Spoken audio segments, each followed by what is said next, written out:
Good morning students. SV academy Rawla की online classes में आपका हार्दिक स्वागत है। Class 10th subject English lesson 4 the tale of the Bishnois. पिछले 2 वीडियो में अपने इस लेसन में बिश्नोइयों की कहानी के बारे में पढ़ा, जिसमें हमने पढ़ा कि किस तरह से मारवाड़ के अंदर कभी बहुत अधिक पेड़ पौधे हुआ करते थे। मारवाड़ के अंदर एक ऐसा क्षेत्र था जहाँ पर बहुत अधिक पेड़ पौधे हरियाली थी, जिसकी वजह से रेगिस्तान का प्रसार नहीं हो रहा था। लेकिन धीरे धीरे मध्य एशिया से और दक्षिणी पूर्वी एशिया से बहुत से लोग यहाँ पर आकर बसने शुरू हुए। उन्होंने वनों का अत्यधिक दोहन किया और पशुचारण की वजह से नव अंकुरित पादप जो थे वो नष्ट हो गए।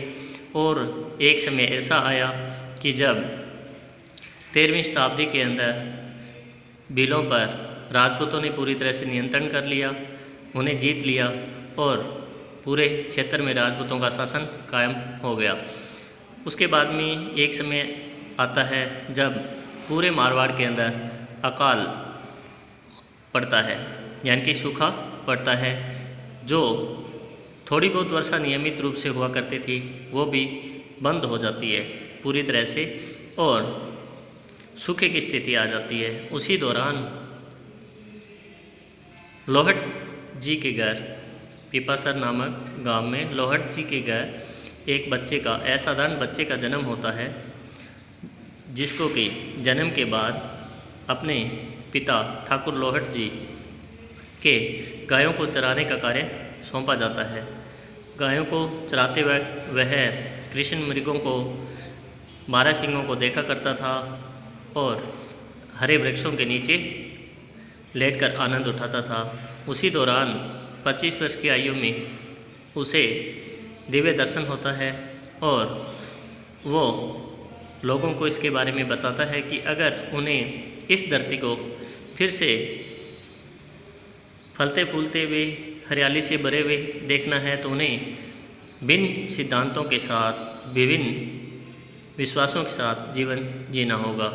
और अंततः वो अपने कुछ सिद्धांत है वो लोगों को बांटना शुरू करता है। उन सिद्धांतों में मूल 2 सिद्धांत थे।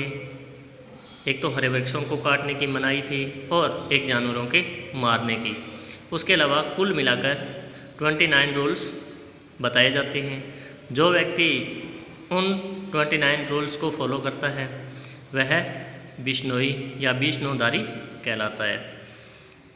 उसी दौरान 1730 ईस्वी के अंदर राव जोधा के 9वें वंशज में महाराजा अभय सिंह क्या होता है, उस जोधपुर के शासन पर आरूढ़ होता है और वह अपने लिए एक भवन बनाने के बारे में सोचता है, जिसके लिए चूने की आवश्यकता होती है और उस चूने को पकाने के लिए भट्टियों में ईंधन की आवश्यकता होती है। तो उसके लिए वो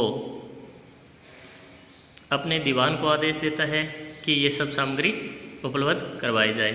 तो दीवान देखते हैं कि जोधपुर से कुछ ही मील की दूरी पर एक गांव है जहां पर अच्छी किस्म का चूना है और उसके पास ही एक खेजड़ी नामक गांव है जहां पर ईंधन के रूप में पर्याप्त खेजड़ी के वृक्ष हैं। तो दीवान अपने कामगारों को वहाँ पर भट्टी लगाने का आदेश देता है और वो सब वहाँ हरे वृक्षों को ईंधन के रूप में काटने के लिए जाते हैं। लेकिन वहाँ के लोग अपने धर्म का उल्लंघन मानते हुए उन्हें ऐसा करने से रोकते हैं। तो बाद में दीवान उन्हें उन आदमियों के साथ ही काटने का आदेश देता है। उनमें सबसे अधिक उत्सुक रामकोट बिश्नोई की पत्नी अमृता देवी, जो कि साक्षात दुर्गा का अवतार थी, उन वृक्षों से लिपट जाती है और अपनी 3 पुत्रियों को भी अपने साथ लिपटने के लिए बुलाती है। आखिरकार दीवान क्रोधित होते हुए उन सभी को इन पेड़ों के साथ ही काटे जाने के आदेश देता है और कुल्हाड़ियाँ बरसती है और वह टुकड़ों के अंदर वृक्षों के साथ ही काट दिए जाते हैं। ये इस नरसंहार की सूचना आसपास के गांव में पहुंचती है तो वहां से लगभग 84 गाँव के हजारों बिश्नोई अपने बहादुर भाई और बहनों की सहायता के लिए वहां पहुंचते हैं। कुल मिलाकर 363 बिश्नोई अपना इस पवित्र विरासत को बचाने के लिए बलिदान देते हैं। यहाँ तक अपने पढ़ा था, उससे आगे आज अपने स्टार्ट कर रहे हैं, तो देखते हैं आगे। The maharaja's men who had never imagined that things could come to such a pass were now truly frightened। महाराजा के व्यक्ति यानी कि महाराजा अभय सिंह के व्यक्ति जिन्होंने कभी भी यह कल्पना नहीं की थी कि बात इतनी बिगड़ सकती है, अब वास्तविक रूप से भयभीत थे। यानी कि उन्होंने ये नहीं सोचा था कि लोग वृक्षों के साथ अपनी जान भी दे देंगे, कट जाएंगे, परंतु जब उन्होंने ये सब देखा तो वे बहुत अधिक भयभीत हुए। They rushed back to Jodhpur to report happenings to Abhay Singh. वे जोधपुर में अभय सिंह को इस घटना की सूचना देने के लिए वापस दौड़े। Abhay Singh saw clearly that the might which had successfully challenged the power of Aurangzeb could do nothing in the face of such moral courage। Abhay Singh ने स्पष्ट रूप से महसूस किया कि वह शक्ति जिसने औरंगजेब की ताकत को सफलतापूर्वक चुनौती दी, वह ऐसे नैतिक साहस के सामने कुछ भी नहीं कर सकती थी। माइट का मतलब पावर यानी कि शक्ति।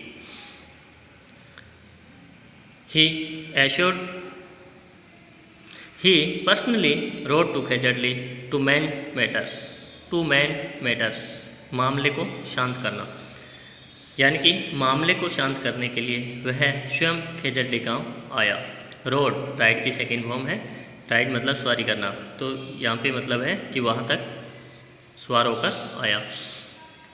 ही assured the weeping agonised mass of thousands of Bishnois that from now on he would fully respect their religious principles. उसने रोते विलाप करते हुए व्यथित हजारों बिश्नोइयों के समूह को सुनिश्चित करवाया, ढाढ़स बंधाया कि अब से वह उनके धार्मिक सिद्धांतों का पूरी तरह से सम्मान करेगा। फ्रॉम नाउ अब से, वुड फुली रिस्पेक्ट यानी कि पूरी तरह से सम्मान करेगा देयर रिलीजियस प्रिंसिपल्स, उनके धार्मिक सिद्धांतों का। A copper plate inscribed with his promise was presented to the Bishnois. और एक ताम्रपत्र जिस पर कि उसका वादा प्रॉमिस है वो उत्कीर्ण था, वह बिश्नोइयों को भेंट की। यानी कि न केवल उसने मौखिक रूप से ये स्वीकार किया कि अब से वह उनके धार्मिक सिद्धांतों का पालन करेगा, बल्कि उसने एक ताम्रपत्र भी बिश्नोइयों को भेंट किया जिसमें उसका वो वादा है, वो प्रॉमिस है, वो उत्कीर्ण था। इंस्क्राइब का मतलब होता है उत्कीर्ण। Henceforth the inscription said, no green trees would ever be cut near Bishnoi village, nor would any animals be hunted in their vicinity। अब से जैसा कि उस लेख में कहा गया था कि बिश्नोई लोगों के गांव के पास से न तो हरे वृक्ष काटे जाएंगे, न ही उनके नज़दीकी क्षेत्र से जानवरों का शिकार किया जाएगा।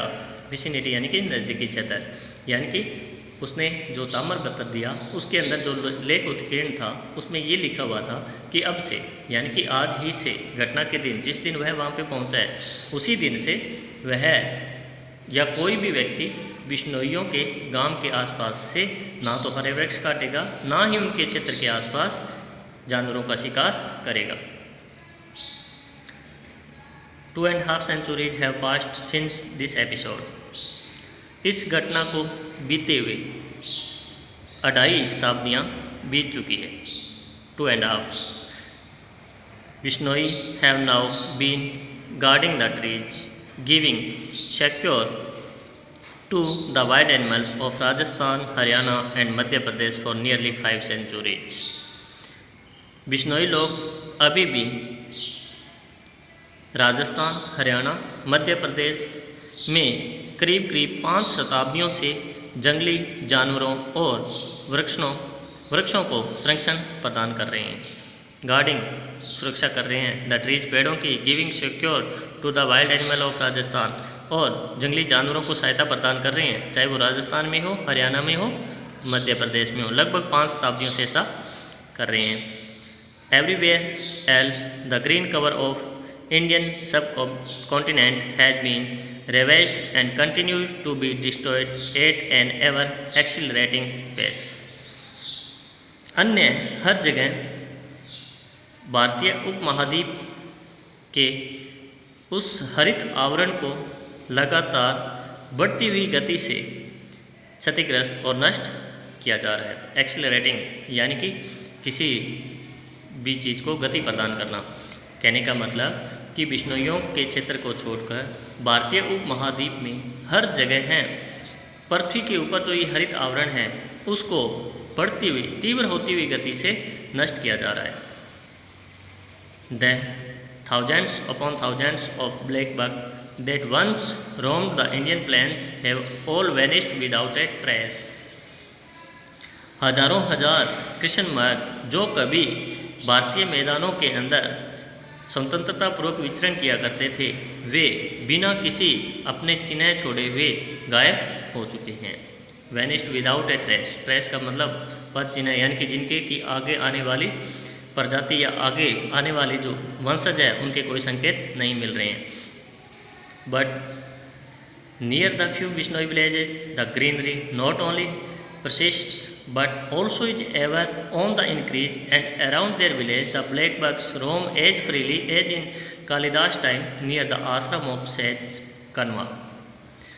परंतु बिश्नोई लोगों के गांव के आसपास हरियाली न केवल विद्यमान है, परंतु उनके गांवों के आसपास वह तेज़ी से बढ़ रही है और वहाँ पर जिस तरह से कण्व ऋषि के आश्रम के आसपास कालिदास के समय में कृष्णमृग विचरण किया करते थे, वैसे ही स्वतंत्रतापूर्वक यहाँ भी कृष्णमृग विचरण करते हैं। कहने का मतलब कि बिश्नोई लोग अभी भी हरे वृक्षों को संरक्षण प्रदान कर रहे हैं, इसलिए उनके गांवों के आसपास अभी भी हरियाली विद्यमान है। न केवल विद्यमान है बल्कि वो और अधिक पौधारोपण भी कर रहे हैं। और जिस कालिदास के समय में कण्व ऋषि जो हुआ करते थे, उनके आश्रम के आसपास जिस तरह से स्वतंत्र रूप से कृष्णमृग घुमा करते थे, उसी तरह से बिश्नोई लोगों के गांवों के आसपास उस हरे भरे क्षेत्र के अंदर कृष्णमृग अभी भी स्वतंत्रतापूर्वक घूमते हुए नजर आते हैं। Akbar was so amazed to see these herds of fearless black bucks near Bishnoi temples that he personally recorded his wonder at witnessing a scene from Satyug, the age of truth, in this Kaliyug, the corrupt present.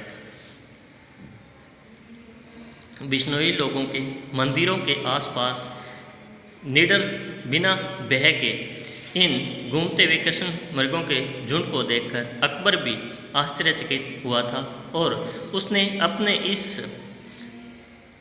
आश्चर्य को स्वयं लिपिबद्ध किया और उसने कहा कि यह दृश्य इस कलयुग में यानी कि भ्रष्ट और नैतिक के युग में भी सतयुग के दृश्य के समान साक्ष्य उपलब्ध करवाते हैं। कहने का मतलब अकबर इतना अधिक आश्चर्यचकित हुआ कि उसने इस कलयुग में भी इसे एक सतयुग की संज्ञा देते हुए अपने इस आश्चर्य को लिपिबद्ध किया। The sight is even more astonishing for us today than it was for the emperor Akbar 4 centuries ago. यह दृश्य आज भी हमारे लिए उतना ही आश्चर्यचकित करने वाला है जो कि 4 शताब्दियों पहले सम्राट अकबर के समय में था।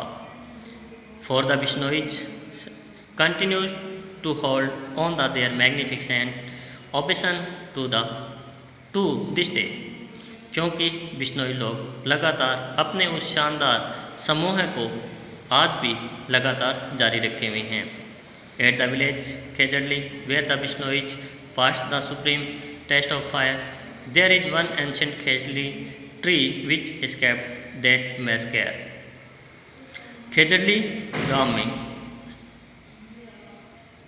जहां बिश्नोई लोगों ने अपनी उस अग्नि परीक्षा को उत्तीर्ण किया था, वहां पर एक बहुत पुराना खेजड़ी का वृक्ष है जो कि उस नरसंहार के अंदर बच गया था। 2 years ago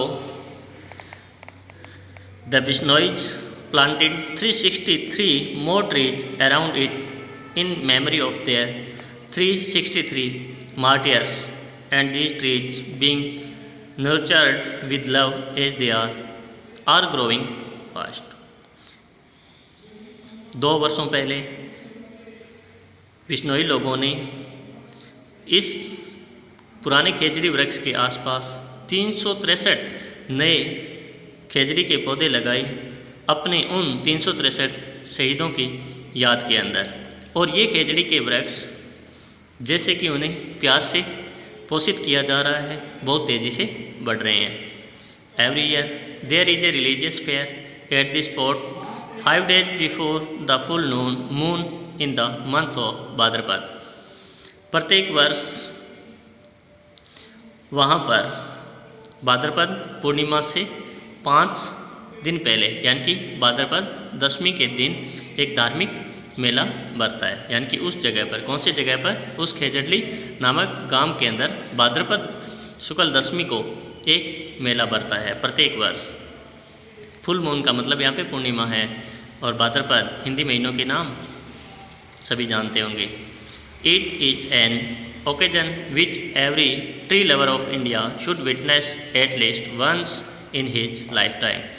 यह एक अवसर है जो कि कोई भी वृक्ष प्रेमी अगर भारत के अंदर है तो उसे अपने जीवन में एक बार, कम से कम एक बार इस का साक्ष्य अवश्य बनना चाहिए, यानी कि इसके दर्शन अवश्य करने चाहिए। यानी कि अपने लेखक माधव गौडगिल ने लिखा है कि यह भारत के प्रत्येक वृक्ष प्रेमी के लिए एक अवसर के समान है कि उसे अपने जीवन के दौरान एक बार इस स्थान पर अवश्य जाना चाहिए। तो अपना लेसन यहीं पे एंड होता है।